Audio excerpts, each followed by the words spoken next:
दोस्तों, एक दिन हर किसी को ये जीवन छोड़ना होता है। लेकिन क्या आपने कभी सोचा है कि मृत्यु के बाद क्या होता है? क्या हमारी आत्मा बस उड़कर कहीं खो जाती है, या फिर होता है एक दरबार जहां हमारे जीवन के हर कर्म का हिसाब लिया जाता है? आज हम आपको एक ऐसी यात्रा पर ले चलेंगे जो हर इंसान के जीवन में एक न एक दिन घटती है। गरुड़ पुराण, रामायण और महाभारत के आधार पर आज हम बताएंगे आपको आत्मा की वो सच्चाई जिसे जानकर शायद आप अपने आज को बेहतर बना पाएं। सुरेश एक अत्यंत सफल कारोबारी था। बड़ा घर, बढ़िया गाड़ी, नाम, शोहरत, सब कुछ था। लेकिन नहीं था संवेदनशील हृदय। वह समाज के नियमों के हिसाब से तो सफल था, लेकिन आत्मा के नजरिए से एकदम खाली। बूढ़े माँ बाप को वृद्धाश्रम में छोड़ आया था। कभी किसी गरीब को देखा तो मुंह फेर लिया। उसके लिए धर्म एक प्रदर्शन था और रिश्ते एक सौदा। एक रात अचानक ऑफिस से लौटते हुए उसे सीने में तेज दर्द हुआ। गिर पड़ा जमीन पर। आंखें बंद हो गईं। शरीर शांत हो गया। पर कुछ था जो शांत नहीं हुआ था। उसकी आत्मा। आत्मा की चेतना जागी। मैं मर चुका हूं? उसने देखा। उसका शरीर जमीन पर पड़ा था। पत्नी रो रही थी। बच्चे घबरा गए थे, लेकिन कोई उसे देख नहीं पा रहा था।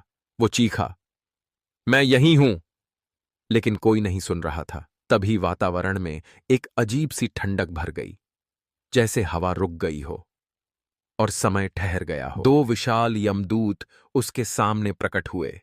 चेहरा भयानक, शरीर से लपटें निकलती हुई, हाथ में जंजीरें और त्रिशूल। उन्होंने कहा, सुरेश, तुम्हारा समय पूरा हो चुका है। चलो, हमारे साथ यमलोक की यात्रा प्रारंभ होती है। सुरेश ने कांपते हुए कहा, नहीं, मुझे अभी बहुत काम बाकी हैं। मेरी फैमिली है, मेरे प्रोजेक्ट्स अधूरे हैं। यमदूत बोले, कर्म अधूरे रह सकते हैं, पर मृत्यु नहीं।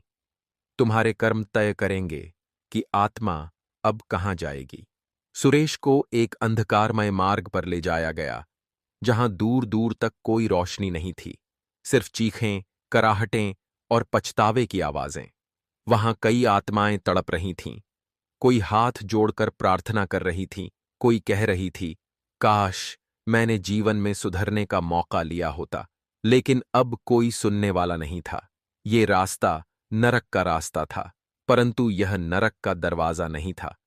ये था यमराज का दरबार, जहां अंतिम निर्णय लिया जाता है। सुरेश को एक विराट सिंहासन के सामने खड़ा किया गया। वहां बैठे थे यमराज, तेजस्वी, गंभीर, न्यायप्रिय और परम निर्भीक। बगल में चित्रगुप्त, जिनके हाथ में सुरेश का जीवन लेखा था। हर पल, हर विचार, हर कर्म दर्ज था। यमराज ने कहा, सुरेश, मृत्यु के बाद आत्मा से 5 प्रश्न पूछे जाते हैं। उनके उत्तर तय करते हैं कि आत्मा स्वर्ग जाएगी या नरक। अब तुम्हारे उत्तर इस पल तुम्हारे भाग्य का निर्णय करेंगे। प्रश्न 1, क्या तुमने कभी किसी भूखे को भोजन कराया? सुरेश चुप। फिर बोला, मैं बहुत बिजी रहता था, कई बार ख्याल ही नहीं आया। चित्रगुप्त बोले, इनका रिकॉर्ड कहता है, कई बार भोजन बर्बाद किया, हजारों की पार्टियां दी, पर एक भी दिन सड़क किनारे भूखे बच्चे को नहीं देखा। प्रश्न 2, क्या तुमने अपने माता पिता की सेवा की? सुरेश की आंखें भर आईं। मैंने उनका खर्चा उठाया था। सेवा दिल से होती है, पैसे से नहीं।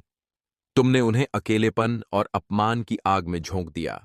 उनका श्राप ही तुम्हारे जीवन की शांति छीन गया। प्रश्न 3, क्या तुमने किसी के साथ अन्याय या धोखा किया? सुरेश बोला, व्यापार में तो यह सब होता है, कुछ स्मार्टनेस थी, बस। चित्रगुप्त, तुम्हारे झूठ की वजह से कई लोग बर्बाद हुए। एक गरीब मजदूर की मौत भी तुम्हारी तनख्वाह रोकने की वजह से हुई।